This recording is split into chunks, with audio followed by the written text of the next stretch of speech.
వచ్చే ఏడాదిన్నర కాలంలో పేదలకు 1,93,000 ఇళ్లను నిర్మించాలని లక్ష్యంగా పెట్టుకున్నట్లు మంత్రి నారాయణ చెప్పారు. టర్నల్, షీర్వాల్ పరిజ్ఞానంతో ఇళ్లను నిర్మిస్తామన్నారు. విశాఖ నగర పాలక సంస్థ ఎన్నికల నిర్వహణకు కసరత్తు చేస్తున్నట్లు వివరించారు. వార్డుల విభజన, ఇతర సన్నాహాల కోసం అధికారులు 3 నెలల సమయం కోరినట్లు మంత్రి వెల్లడించారు. పెందుర్తి నియోజకవర్గం ముదపాక పంచాయతీలో భూ అక్రమాలు జరుగుతున్నాయంటూ మంత్రి నారాయణకు ఎమ్మెల్యే విష్ణుకుమార్ రాజు ఫిర్యాదు చేశారు. సిఐడి విచారణకు ఆదేశించాలని విజ్ఞప్తి చేశారు. యాక్చువల్గా ల్యాండ్ పూలింగ్కి మా ఏరియా చేయండి అని అడగటం చాలా మంది దగ్గర జరిగింది. ఇక్కడే కాదు, ఈరోజు రాష్ట్రంలో అమరావతిలో జరిగిన తర్వాత ఈరోజు తిరుపతిలో కానీ ఇట్లా చాలా ప్లేసుల నుంచి యాక్చువల్గా మేము ల్యాండ్ పూలింగ్కి ఇస్తాము. డ్రై ల్యాండ్స్ పర్టికులర్గా మాది డెవలప్ చేయండి అని అడుగుతున్నారు. ఆ నేపథ్యంలో ఇక్కడి నుంచి కూడా రావడం జరిగింది.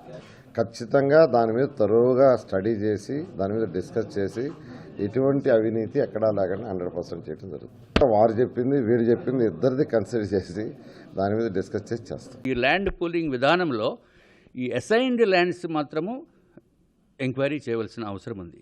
సిబిసిఐడి ఎంక్వైరీ చేసి రైతులకి ఎవరికైతే రైతులకి 1 lakh రూపీస్ ఇచ్చారో అవన్నీ కూడా చెక్కుల రూపంలోనే ఇచ్చారు. ఆ చెక్కులు ఎప్పుడు ఇచ్చారు? జీవో రాకముందు.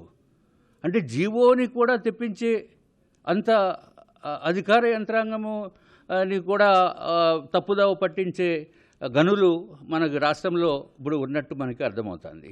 తప్పనిసరిగా ప్రభుత్వం న్యాయం చేస్తుందని చెప్పి నా ప్రగాఢమైన విశ్వాసం ఉంది.